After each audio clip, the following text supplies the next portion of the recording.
7 against Thebes. Cast of characters. Narrator, read by Charlotte Duckett. Eteocles, read by Daniel Vermont. Chorus 1, read by Elizabeth Klett. Chorus 2, read by Libby Gaughan. Spy, read by Cynthia Moyer. Antigone, read by Amanda Friday. Ismene, read by Capricia Page. Herald, read by Alan Mapstone. 7 against Thebes, by Aeschylus.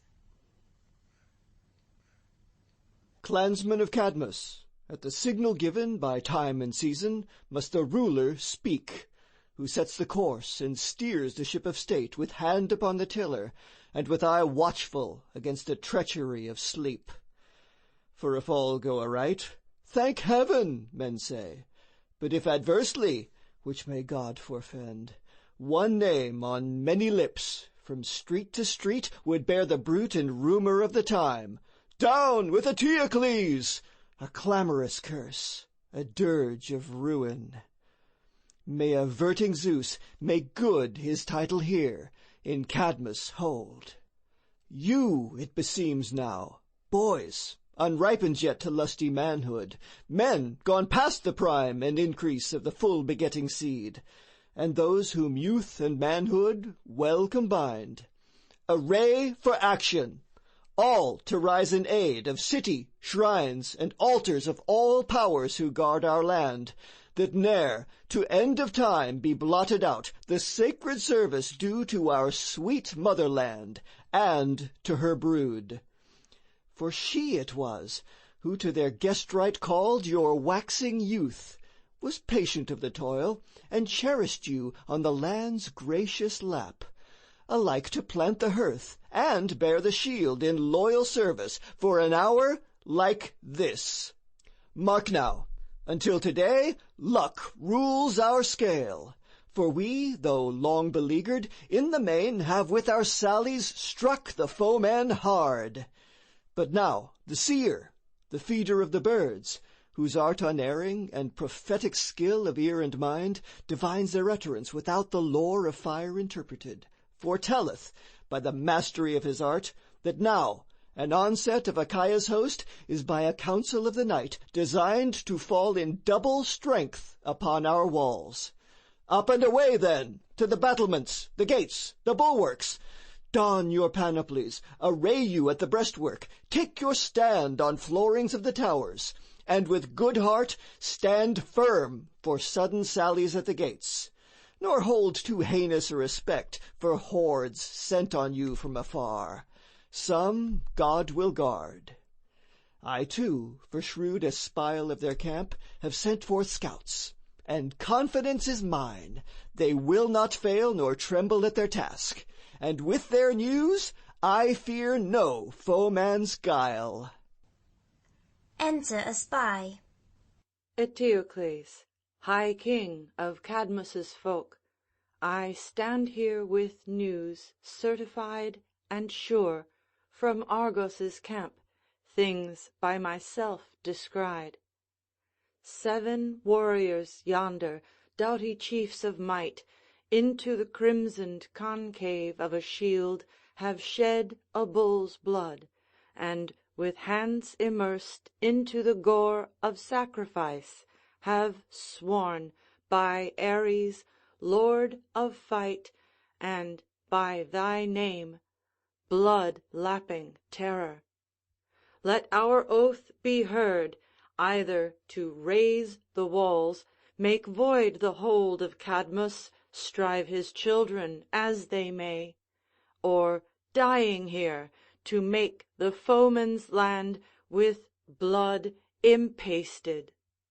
Then, as memory's gift, unto their parents at the far-off home, chaplets they hung upon Adrastus's car, with eyes tear-dropping, but no word of moan.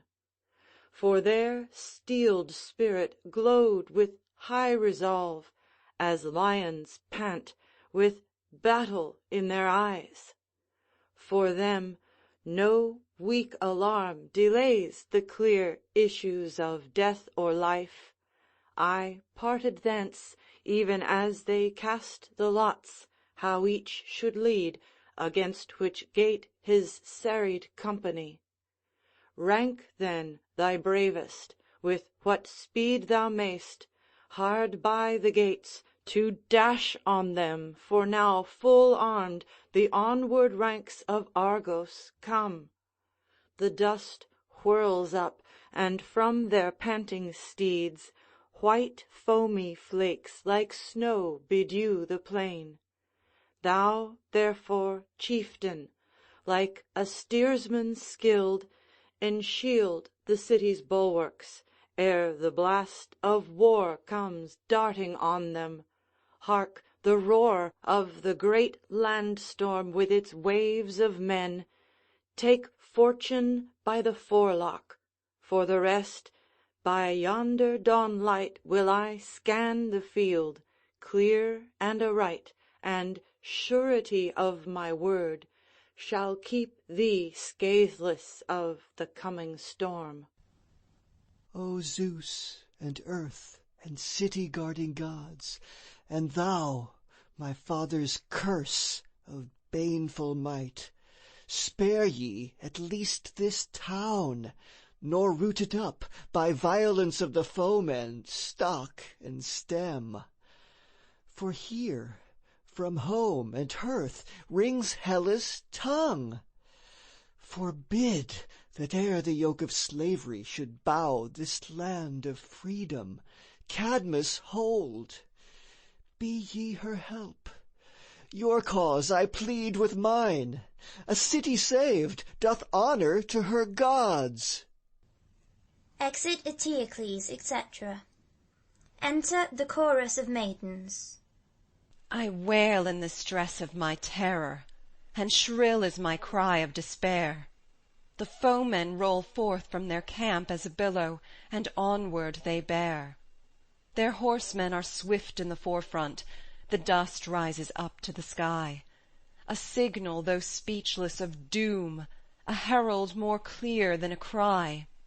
Hoof-trampled, the land of my love bears onward the din to mine ears. As a torrent descending a mountain, it thunders and echoes and nears. The doom is unloosened and cometh. O kings and O queens of high heaven, prevail that it fall not upon us. The sign for their onset is given. They stream to the walls from without, white shielded and keen for the fray. They storm to the citadel gates. What god or what goddess can stay the rush of their feet? To what shrine shall I bow me in terror and pray? O gods, high-throned in bliss, we must crouch at the shrines in your home. Not here must we tarry and wail, shield clashes on shield as they come. And now, even now, is the hour for the robes and the chaplets of prayer. Mine eyes feel the flash of the sword, the clang is instinct with the spear.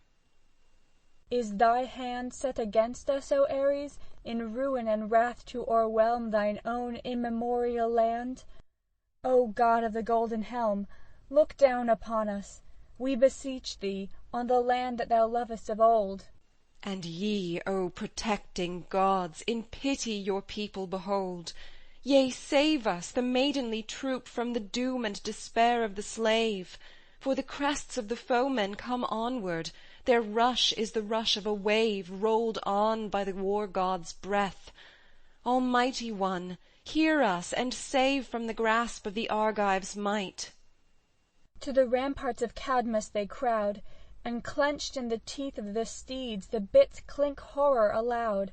And the 7 high chieftains of war, with spear and with panoply bold, are set by the law of the lot to storm the 7 gates of our hold.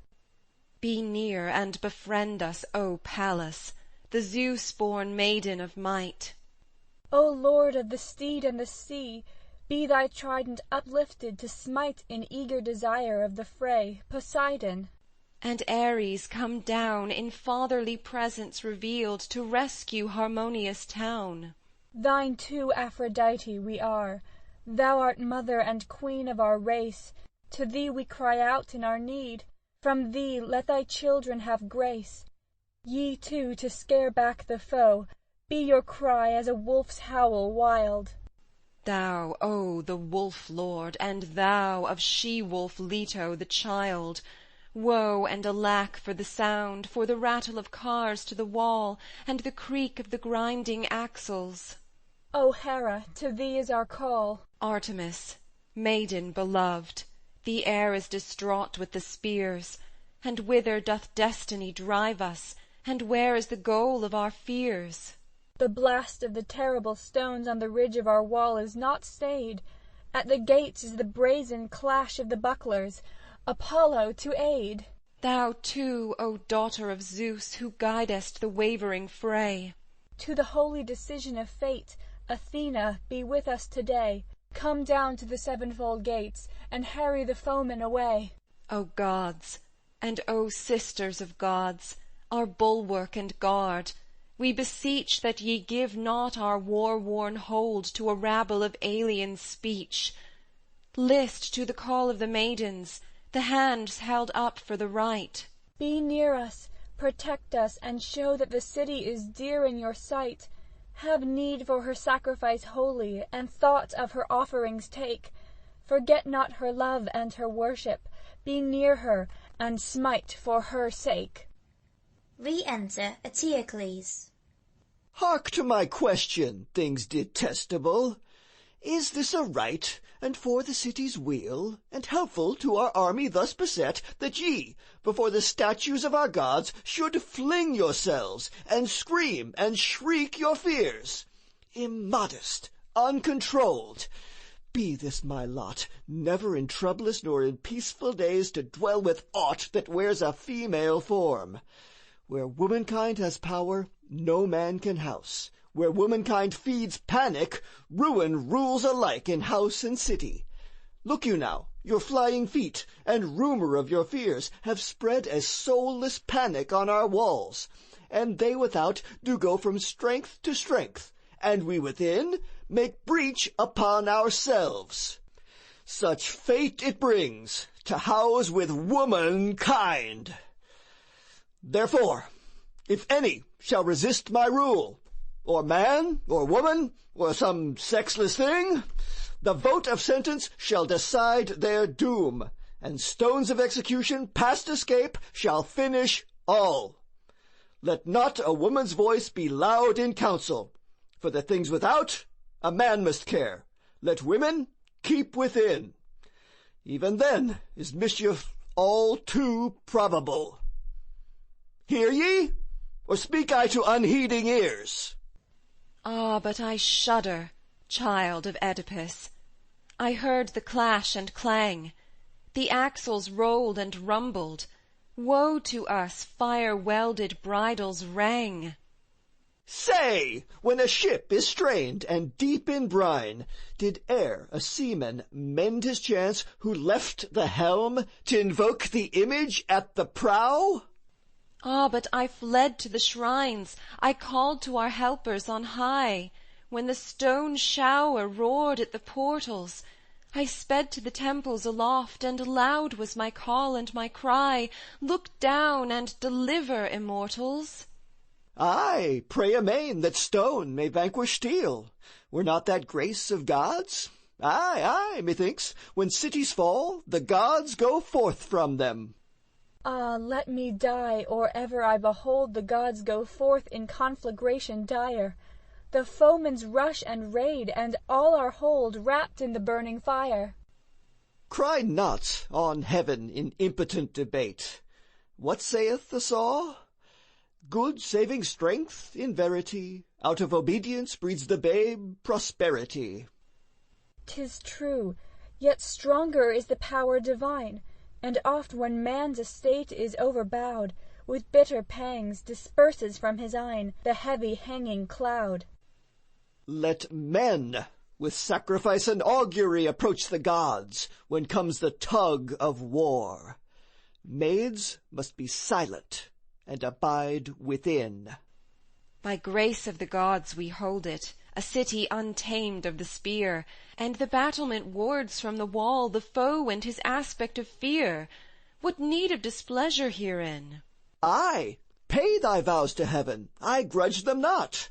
But, so thou strike no fear into our men, have calm at heart, nor be too much afraid. Alack, it is fresh in mine ears, the clamour and crash of the fray, and up to our holiest height I sped on my timorous way, bewildered, beset by the din. Now, if ye hear the bruit of death or wounds, give not yourselves o'ermuch to shriek and scream, for Ares ravens upon human flesh. Oh, but the snorting of the steeds I hear.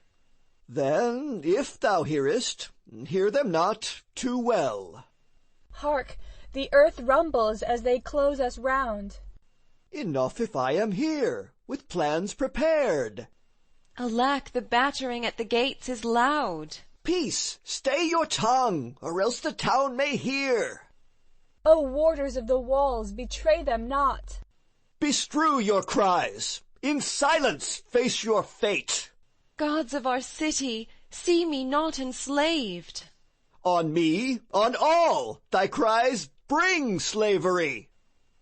Zeus, strong to smite, turn upon foes thy blow. Zeus, what a curse are women, wrought by thee. Weak wretches, even as men, when cities fall. What? Clasping gods, yet voicing thy despair?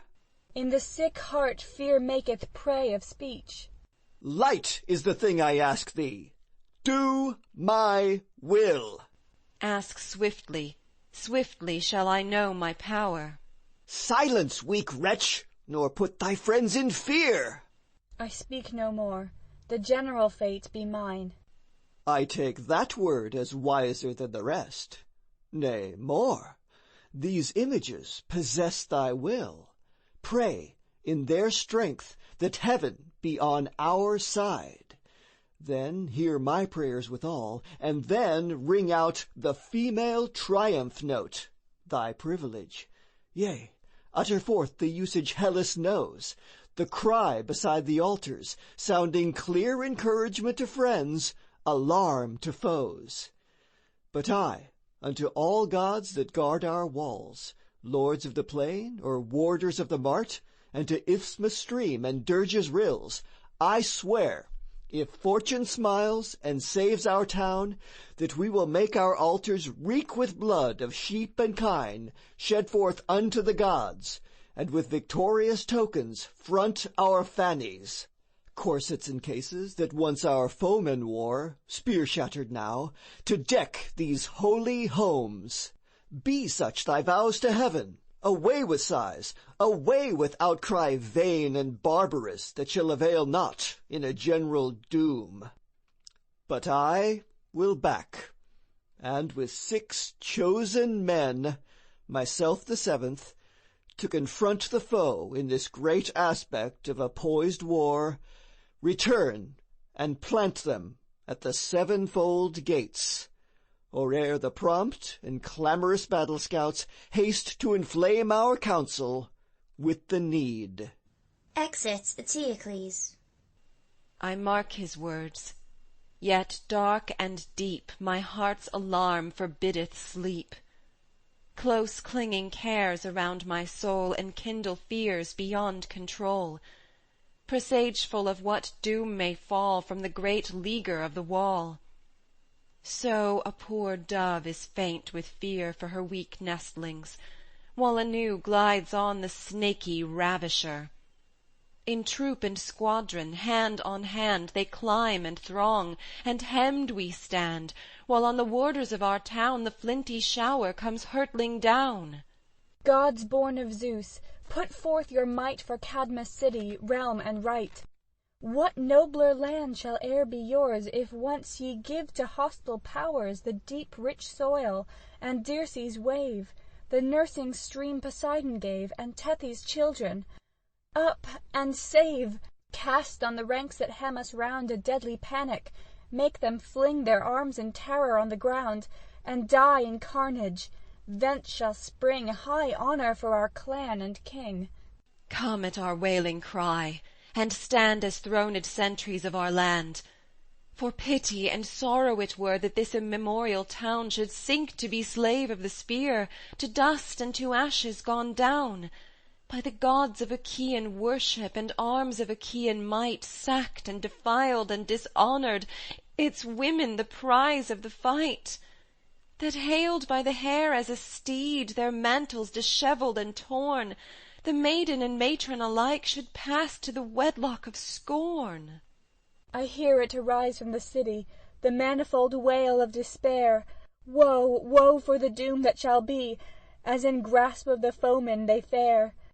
For a woe and a weeping it is, if the maiden in violet flower is plucked by the foe in his might, not culled in the bridal bower. Alas, for the hate and the horror, how say it? Less hateful by far is the doom to be slain by the sword, hewn down in the carnage of war. For wide, wide is the woe when the foeman has mounted the wall. There is havoc and terror and flame, and the dark smoke broods over all. And wild is the war-god's breath, as in frenzy of conquest he springs, and pollutes with the blast of his lips the glory of holiest things. Up to the citadel rise clash and din, the war net closes in. The spear is in the heart, with blood imbrued young mothers wail aloud, for children at their breast who scream and die.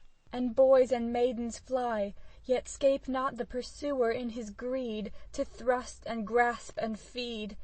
Robber with robber joins, each calls his mate unto the feast of hate. The banquet low is spread, seize, rend and tear, no need to choose or share. And all the wealth of earth to waste is poured, a sight by all abhorred. The grieving housewives eye it, heaped and blent. Earth's boons are spoiled and spent, and waste to nothingness. And oh, alas, young maids, forlorn ye pass, fresh horror at your hearts, beneath the power of those who crop the flower. Ye own the ruffian ravisher for lord, and night brings rights aboard. Woe, woe for you! Upon your grief and pain there comes a fouler stain.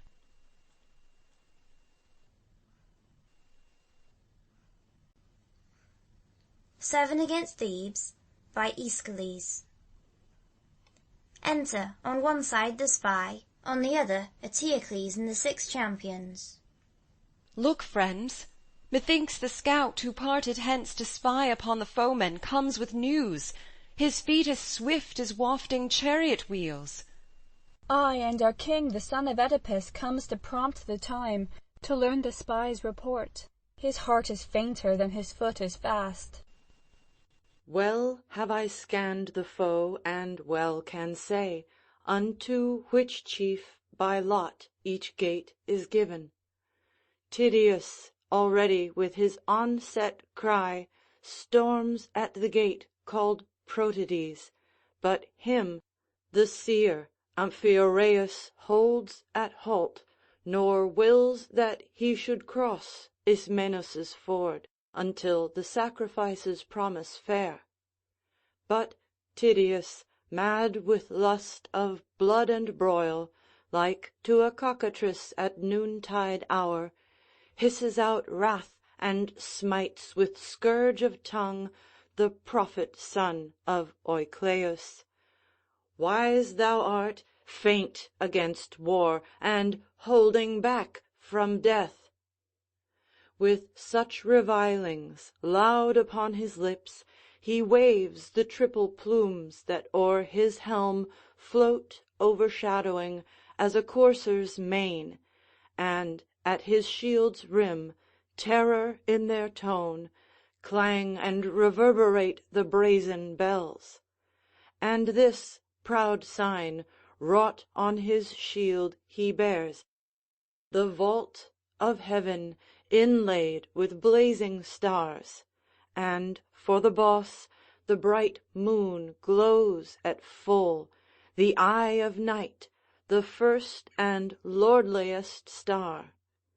Thus, with high vaunted armor, madly bold, he clamors by the stream bank, wild for war, as a steed panting grimly on his bit, held in and chafing for the trumpet's bray. Whom wilt thou set against him? When the gates of Protus yield, who can his rush repel? To me, no blazon on a foeman's shield shall e'er present a fear. Such pointed threats are powerless to wound. His plumes and bells without a spear are snakes without a sting. Nay, more, that pageant of which thou tellest, the nightly sky displayed, ablaze with stars upon his shield, palters with double sense. One headstrong fool will find its truth anon. For if night fall upon his eyes in death, yon vaunting blazon will its own truth prove, and he is prophet of his folly's fall. Mine shall it be to pit against his power the loyal son of Astacus, as guard to hold the gateways. A right valiant soul, who has in heed the throne of modesty, and loathes the speech of pride, and evermore shrinks from the base, but knows no other fear. He springs by stock from those whom Ares spared, the men called sown, a right son of the soil, and Melanippus styled. Now, what his arm today shall do rests with the dice of war, and Ares shall ordain it. But his cause hath the true badge of right, to urge him on to guard, as son, his motherland from wrong. Then may the gods give fortune fair unto our chief, sent forth to dare war's terrible arbitrament. But when champions wend away, I shudder, lest from out the fray only their blood-stained wrecks be sent. Nay, let him pass, and the gods' help be his. Next, Capaneus comes on by lot to lead the onset at the gates Electran styled. A giant he, more huge than Tydeus' self, and more than human in his arrogance. May fate forfend his threat against our walls. God willing or unwilling, such his vaunt, I will lay waste this city, Pallas' self, Zeus's warrior maid, although she swoop to earth and plant her in my path, shall stay me not. And for the flashes of the levin bolt, he holds them harmless as the noontide rays. Mark, too, the symbol on his shield, a man, scornfully weaponless but torch in hand, and the flame glows within his grasp, prepared for ravin.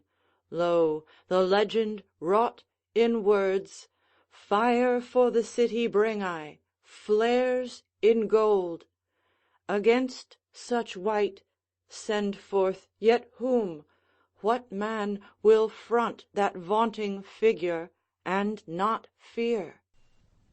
Aha! This profits also, gain on gain. In sooth, for mortals, the tongue's utterance bewrays unerringly a foolish pride. Hither stalks Capaneus, with vaunt and threat, defying godlike powers, equipped to act, and mortal though he be, he strains his tongue in folly's ecstasy, and casts aloft high-swelling words against the ears of Zeus. Right well, I trust, if justice grants the word, that by the might of Zeus a bolt of flame in more than semblance shall descend on him. Against his vaunts, though reckless, I have set, to make assurance sure, a warrior stern. Strong Polyphontes, fervid for the fray, A sturdy bulwark he, by grace of heaven, and favour of his champion, Artemis. Say on, who holdeth the next gate in ward? Perish the wretch whose vaunt affronts our home. On him the red bolt come, ere to the maiden bowers his way he cleave to ravage and bereave. I will say on. Eteoclus is third. To him it fell, what time the third lot sprang, o'er the inverted helmet's brazen rim, to dash his stormers on Neaestae gate. He wheels his mares, who at their frontlets chafe, and yearn to charge upon the gates amain. They snort the breath of pride, and, filled therewith, their nozzles whistle with barbaric sound. High, too, and haughty is his shield's device, an armed man who climbs from rung to rung a scaling ladder, up a hostile wall, a fire to sack and slay, and he too cries, by letters full of sound, upon the shield, "Not Ares' self shall cast me from the wall." Look to it, send against this man a man strong to debar the slave's yoke from our town. Pointing at Megarius. Send will I, even this man, with luck to aid. By his worth sent already, not by pride and vain pretence is he. 'Tis Megarius, the child of Creon, of the earth-sprung born. He will not shrink from guarding of the gates, nor fear the maddened charger's frenzied neigh. But if he dies, will nobly quit the score for nurture to the land that gave him birth.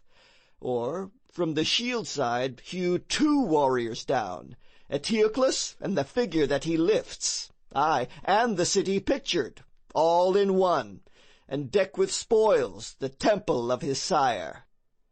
Announce the next pair, stint not of thy tongue. O thou, the warder of my home, grant unto us fate's favouring tide, send on the foemen doom. They fling forth taunts of frenzied pride, on them may Zeus with glare of vengeance come. Lo, next him stands a fourth, and shouts amain, by Pallas Onca's portal, and displays a different challenge. 'Tis Hepomedon. Huge the device that starts up from his targe, in high relief, and I deny it not, I shuddered, seeing how, upon the rim, it made a mighty circle round the shield. No sorry craftsman he who wrought that work, and clamped it all around the buckler's edge. The form was Typhon. From his glowing throat rolled lurid smoke, spark-litten, kin of fire. The flattened edgework, circling round the whole, made strong support for coiling snakes that grew erect above the concave of the shield. Loud rang the warrior's voice, inspired for war. He raves to slay, as doth a bacchanal, his very glance a terror. Of such wight beware the onset. Closing on the gates, he peals his vaunting and appalling cry. Yet first our Pallas Onca, wardress she, planting her foot hard by her gate, shall stand, the maid against the ruffian, and repel his force, as from her brood the mother bird beats back the wintered serpent's venomed fang. And next, by her, is Oenops' gallant son Hyperbius, chosen to confront this foe, ready to seek his fate at Fortune's shrine. In form, in valor, and in skill of arms, none shall gainsay him. See how wisely well Hermes hath set the brave against the strong. Confronted shall they stand, the shield of each bearing the image of opposing gods. One holds aloft his Typhon, breathing fire, but on the other shield in symbol sits Zeus, calm and strong, and fans his bolt to flame. Zeus, seen of all, yet seen of none to fail. Howbeit weak is trust reposed in heaven, yet are we upon Zeus' victorious side, the foe with those he worsted. If in sooth Zeus against Typhon held the upper hand, and if Hyperbius, as well may hap when two such foes such diverse emblems bear, have Zeus upon his shield, a saving sign. High faith is mine that he whose shield bears against Zeus the thing of hate, the giant Typhon thus revealed, a monster loathed of gods eternal, and mortal men this doom shall earn, a shattered skull before the gate. Heaven send it so. A fifth assailant now is set against our fifth, the northern gate, fronting the death mound where Amphion lies, the child of Zeus. This foeman vows his faith upon a mystic spearhead which he deems more holy than a godhead, and more sure to find its mark than any glance of eye, that, will they, nill they, he will storm and sack the hold of the Cadmeians. Such his oath, his the bold warrior, yet of childish years, a bud of beauty's foremost flower, the son of Zeus and of the mountain maid. I mark how the soft down is waxing on his cheek, thick and close growing in its tender prime. In name, not mood, is he a maiden's child. Parthenopaeus, large and bright his eyes, but fierce the wrath wherewith he fronts the gate, yet not unheralded he takes his stand before the portal, on his brazen shield, the rounded screen and shelter of his form, I saw him show the ravening Sphinx, the fiend that shamed our city, how it glared and moved, clamped on the buckler wrought in high relief, and in its claws did a Cadmeian bear. Nor heretofore for any single prey sped she aloft through such a storm of darts as now awaits her. So our foe is here, like as I deem to ply no stinted trade in blood and broil, but traffic as is meet in fierce exchange for his long wayfaring. Ah, may they meet the doom they think to bring, they and their impious vaunts, from those on high. So should they sink, hurled down to deepest death. This foe, at least, by thee Arcadian styled, is faced by one who bears no braggart sign, but his hand sees to smite where blows avail. Actor, own brother to Hyperbius. He will not let a boast without a blow stream through our gates and nourish our despair, nor give him way who on his hostile shield bears the brute image of the loathly Sphinx. Blocked at the gate, she will rebuke the man who strives to thrust her forward when she feels thick crash of blows up to the city wall. With heaven's good will, my forecast shall be true. Home to my heart the vaunting goes, and quick with terror on my head rises my hair at sound of those who wildly, impiously rave. If gods there be, to them I plead, give them to darkness and the grave. Fronting the sixth gate stands another foe, wisest of warriors, bravest among seers. Such must I name Amphiaraus, he, set steadfast at the Homoloid gate, berates strong Tydeus with reviling words. The man of blood, the bane of state and home to Argos, arch allurer to all ill, evoker of the fury fiend of hell, death's minister and counsellor of wrong, unto Adrastus in this fatal field. Ay, and with eyes upturned and mien of scorn he chides thy brother Polynices too, at his desert, and once and yet again dwells hard and meaningly upon his name, where it saith glory, yet importeth feud. Yea, such thou art in act, and such thy grace in sight of heaven, and such in after time, thy fame for lips and ears of mortal men. He strove to sack the city of his sires, and temples of her gods, and brought on her an alien armament of foreign foes. The fountain of maternal blood outpoured, what power can staunch? Even so thy fatherland, once by thine ardent malice stormed and ta'en, shall ne'er join force with thee. For me, I know it doth remain to let my blood enrich the border of this land that loves me not. Blood of a prophet in a foreign grave. Now for the battle, I foreknow my doom, yet it shall be with honour.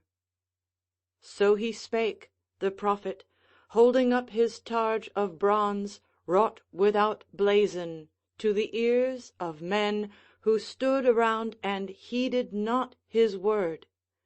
For on no bruit and rumour of great deeds, but on their doing is his spirit set. And in his heart he reaps a furrow rich, wherefrom the foison of good counsel springs. Against him send brave heart and hand of might, for the God-lover is man's fiercest foe. Out on the chance that couples mortal men, linking the just and impious in one. In every issue the one curse is this: companionship with men of evil heart. A baneful harvest, let none gather it. The field of sin is rank, and brings forth death. At whiles a righteous man, who goes aboard with reckless mates, a horde of villainy, dies by one death with that detested crew.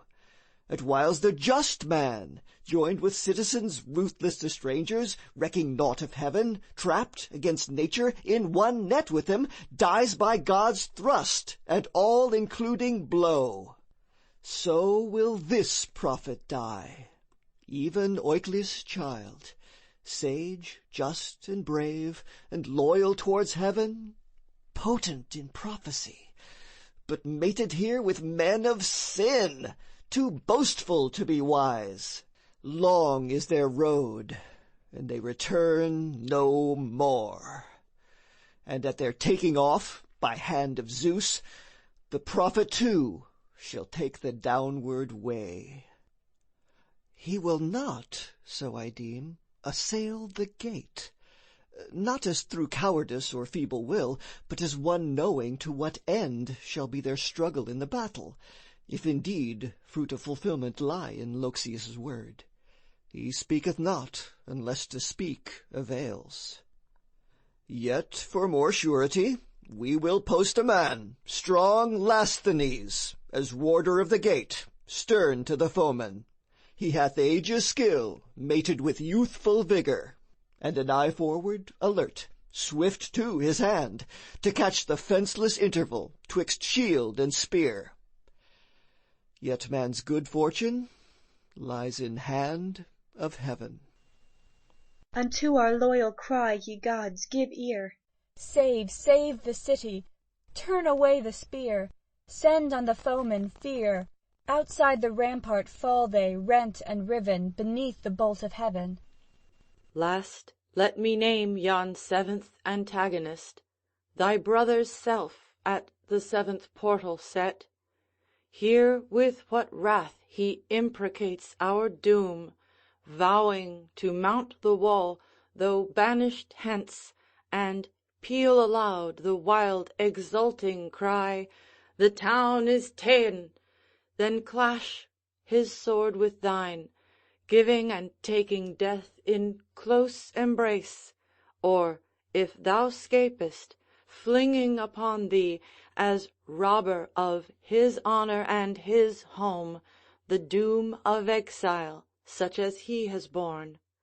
So clamours he, and so invokes the gods who guard his race and home, to hear and heed the curse that sounds in Polynices' name.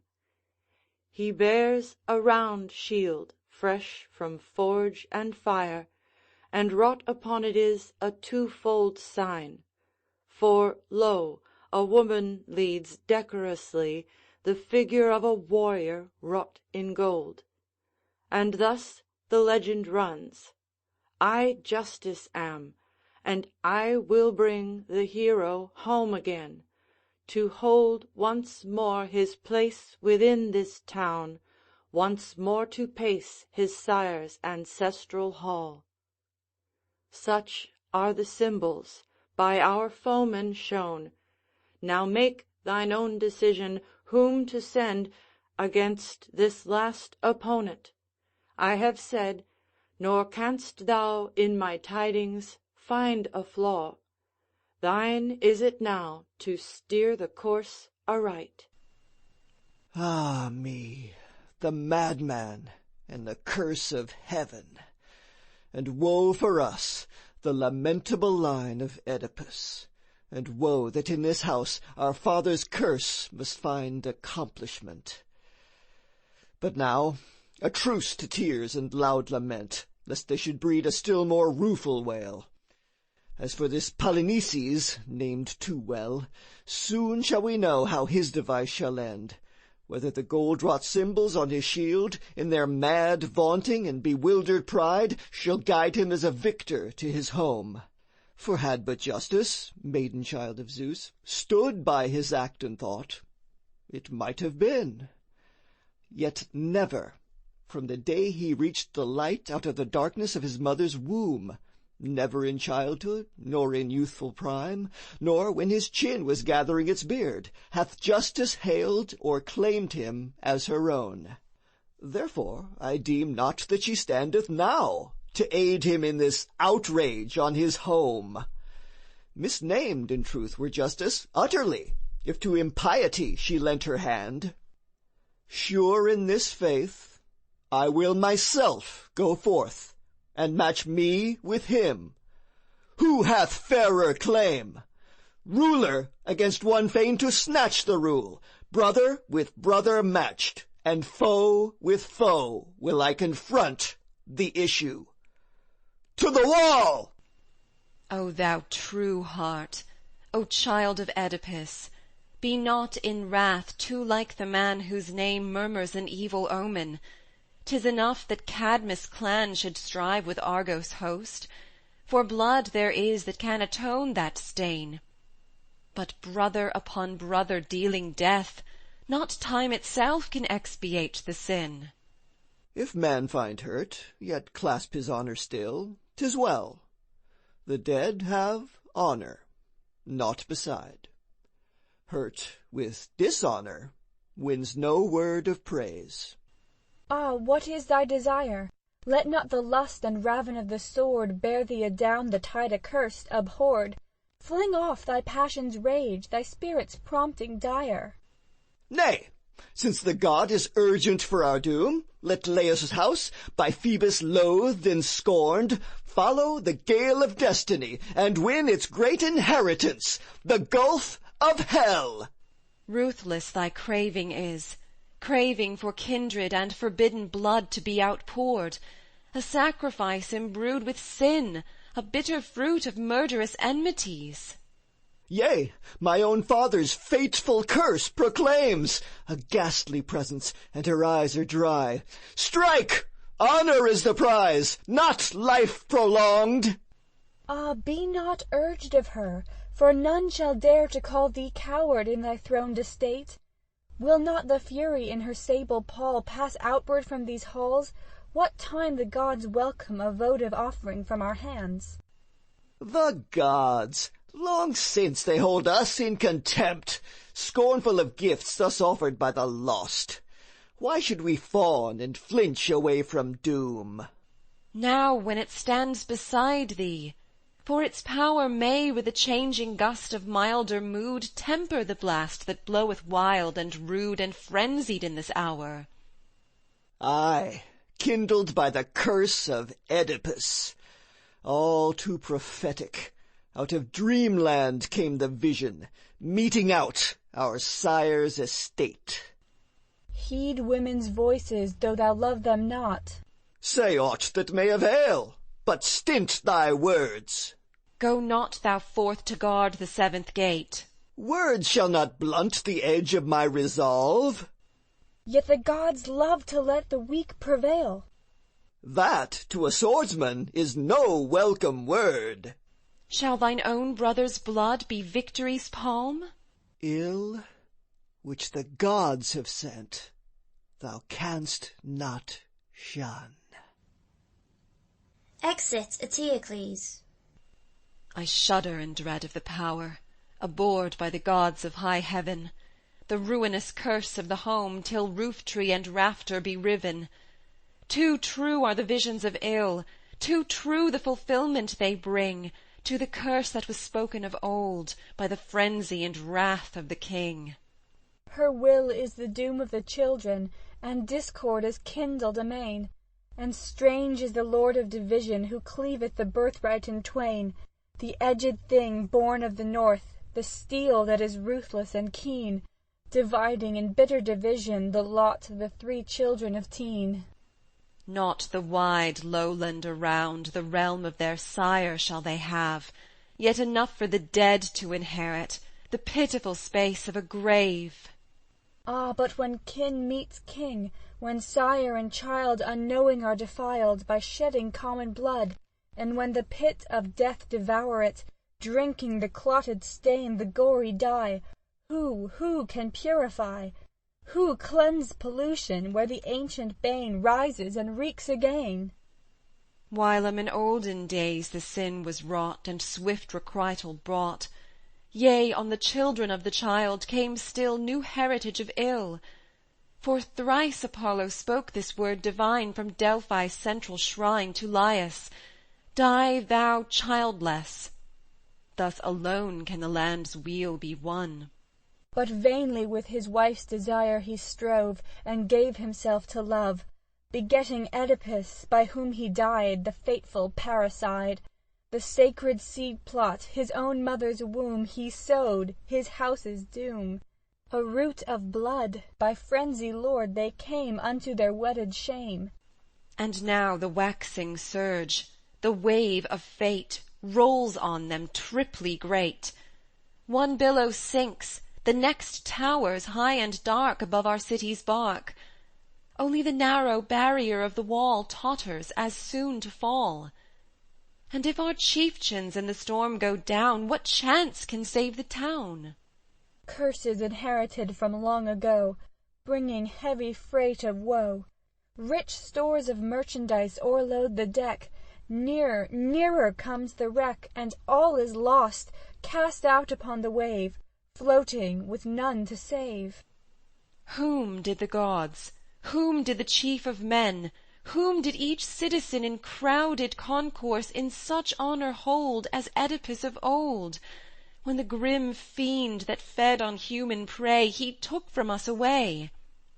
But when in the fullness of days he knew of his bridal unblessed, a twofold horror he wrought in the frenzied despair of his breast. Debarred from the grace of the banquet, the service of goblets gold, he flung on his children a curse, for the splendour they dared to withhold, a curse prophetic and bitter. The glory of wealth and of pride, with iron, not gold, in your hands ye shall come, at last to divide. Behold how a shudder runs through me, lest now, in the fullness of time, the house fiend awake and return to mete out the measure of crime.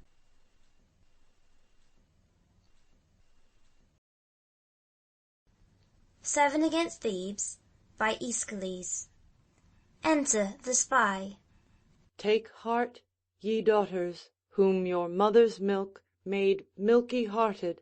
Lo, our city stands, saved from the yoke of servitude. The vaunts of overweening men are silent now, and the state sails beneath a sky serene, nor in the manifold and battering waves hath shipped a single surge, and solid stands the rampart, and the gates are made secure, each with a single champion's trusty guard. So in the main, and at 6 gates we hold a victory assured. But at the 7th, the god that on the 7th day was born, royal Apollo, hath ta'en up his rest, to wreak upon the sons of Oedipus their grandsire's wilfulness of long ago. What further woefulness besets our home?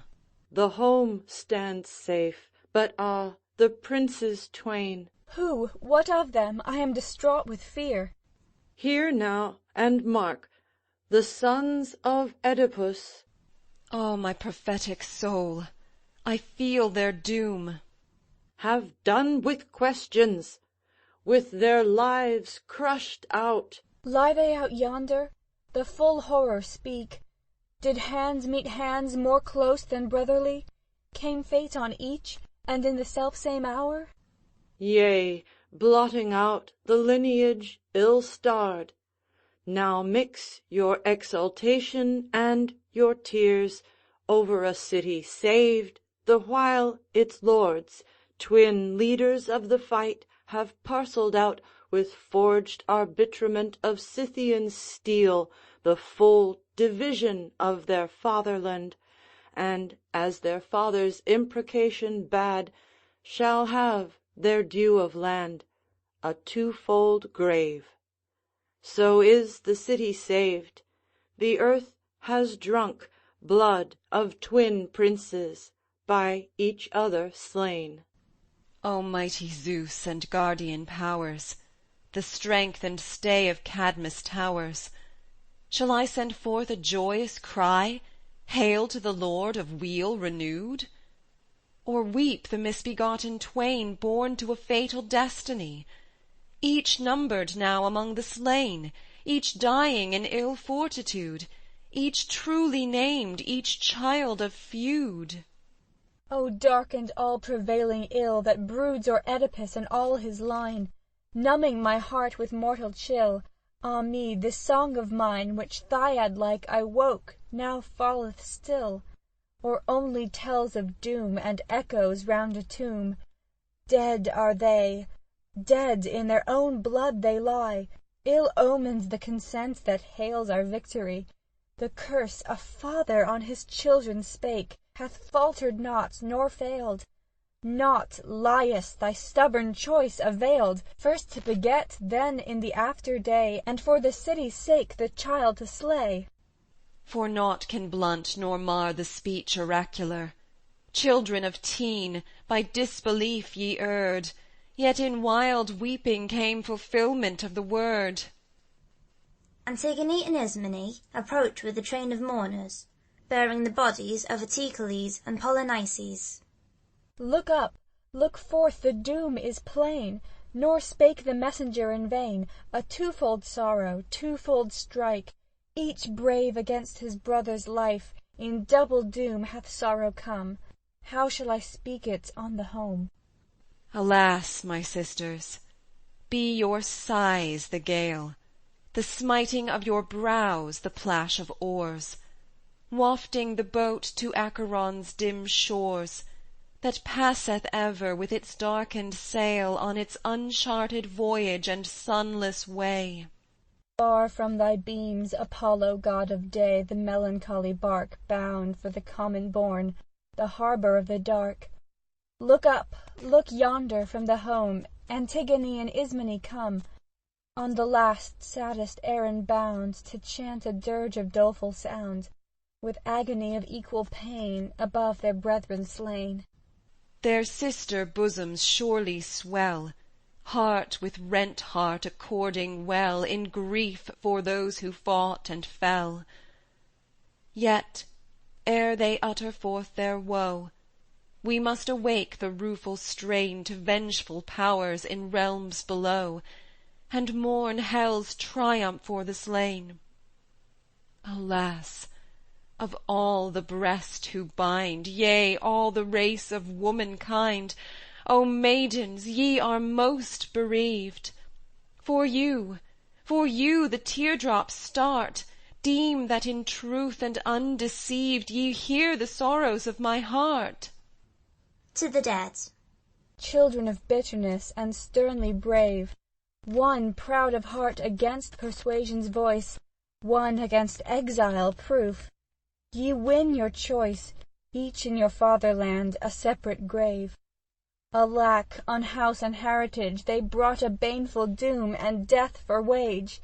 One strove through tottering walls to force his way, one claimed in bitter arrogance the sway, and both alike even now and here have closed their suit with steel for arbiter. And lo, the fury fiend of Oedipus, their sire, hath brought his curse to consummation dire. Each in the left side smitten, see them laid, the children of one womb, slain by a mutual doom. Alas, their fate, the combat murderous, the horror of the house, the curse of ancient bloodshed now repaid! Yea, deep and to the heart the death blow fell, edged by their feud ineffable, by the grim curse their sire did imprecate, discord and deadly hate. Hark, how the city and its towers make moan, how the land mourns that held them for its own. Fierce greed and fell division did they blend till death made end. They strove to part the heritage in twain, giving to each a gain. Yet that which struck the balance in the strife, the arbitrating sword, by those who loved the twain is held abhorred. Loathed is the god of death who sundered each from life. Here the stroke of steel, behold they lie, and rightly may we cry, beside their fathers let them here be laid. Iron gave their doom, with iron their graves be made. Alack the slaying sword, alack the entombing spade. Alas, a piercing shriek, a rending groan, a cry unfeigned of sorrow felt at heart, with shuddering of grief, with tears that start, with wailful escort let them hither come, for one or other make divided moan. No light lament of pity mixed with gladness, but with true tears poured from the soul of sadness, over the princes dead and their bereaved home, say we above these brethren dead.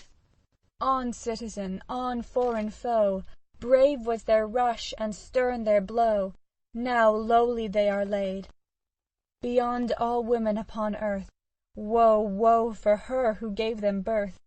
Unknowingly her son she wed, the children of that marriage bed, each in the selfsame womb where bred, each by a brother's hand lies dead.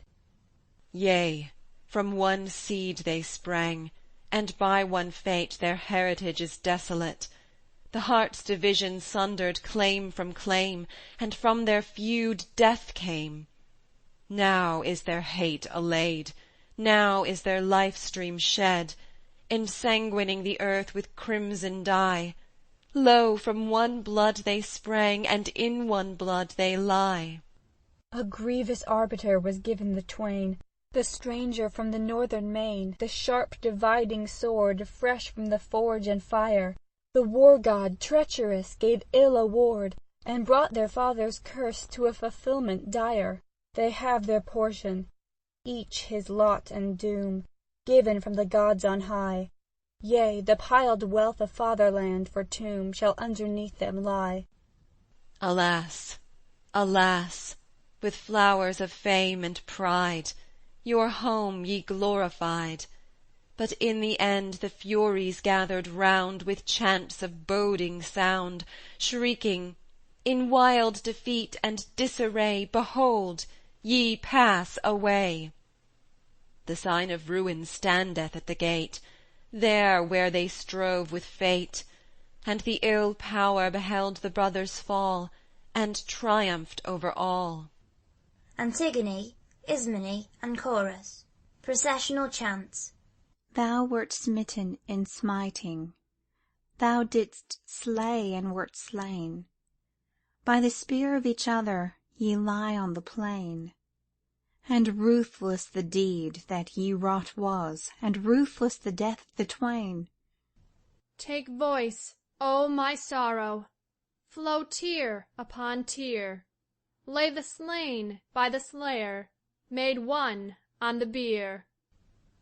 Our soul in distraction is lost, and we mourn o'er the prey of the spear.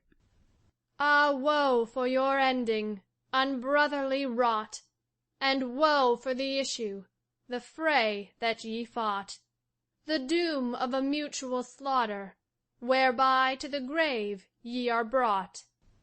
Ah, twofold the sorrow, the herd and the scene. And double the tide of our tears and our teen. As we stand by our brothers in death, and wail for the love that has been. O grievous the fate that attends upon wrong! Stern ghost of our sire, thy vengeance is long. Dark fury of hell and of death, the hands of thy kingdom are strong. O dark were the sorrows that exile hath known. He slew, but returned not alive to his own. He struck down a brother, but fell in the moment of triumph hewn down. O lineage accursed, O doom and despair! Alas for their quarrel, the brothers that were. And woe for their pitiful end, who once were our love and our care. O grievous the fate that attends upon wrong! Stern ghost of our sire, thy vengeance is long. Dark fury of hell and of death, the hands of thy kingdom are strong. By proof have ye learnt it, at once and as one. O brothers beloved, to death ye were done. Ye came to the strife of the sword, and behold, ye are both overthrown. O grievous the tale is, and grievous their fall, to the house, to the land, and to me above all. Ah, God, for the curse that hath come, the sin and the ruin withal. O children distraught, who in madness have died. Shall ye rest with old kings in the place of their pride? Alas for the wrath of your sire, if he findeth you laid by his side. Enter a herald. I bear command to tell to one and all what hath approved itself, and now is law, ruled by the councillors of Cadmus town. For this Eteocles it is resolved to lay him on his earth-bed in this soil, not without care and kindly sepulture. For why? He hated those who hated us, and with all duties blamelessly performed unto the sacred ritual of his sires, he met with such an end as gains our city's grace, with auspices that do ennoble death. Such words I have in charge to speak of him. But of his brother Polynices this: be he cast out unburied for the dogs to rend and tear, for he presumed to waste the land of the Cadmeans, had not heaven, some god of those who aid our fatherland, opposed his onset by his brother's spear, to whom, though dead, shall consecration come. Against him stood this wretch, and brought a horde of foreign foemen to beset our town. He therefore shall receive his recompense, buried ignobly in the maw of kites, no women wailers to escort his corpse, nor pile his tomb, nor shrill his dirge anew. unhouselled, unattended, cast away. So for these brothers doth our state ordain. And I, to those who make such claims of rule in Cadmus' town, I, though no other help, pointing at the body of Polynices, I will bury this my brother's corse, and risk your wrath and what may come of it. It shames me not to face the state, and set will against power, rebellion resolute. Deep in my heart is set my sisterhood, my common birthright with my brothers, born all of one womb, her children who, for woe, brought forth sad offspring to a sire ill-starred. Therefore, my soul, take thou thy willing share in aid of him who now can will no more. Against this outrage be a sister true, while yet thou livest, to a brother dead. Him never shall the wolves with ravening maw rend and devour. I do forbid the thought. I for him, I, albeit a woman weak, in place of burial pit, will give him rest by this protecting handful of light dust, which, in the lap of this poor linen robe, I bear to hallow and bestrew his corpse with the dew covering. Let none gainsay. Courage and craft shall arm me this to do. I charge thee not to flout the city's law. I charge thee, use no useless heralding. Stern is a people newly scaped from death. Whet thou their sternness. Burial he shall have. How? Grace of burial to the city's foe? God hath not judged him separate in guilt. True, till he put his land in jeopardy. His rights usurped, he answered wrong with wrong.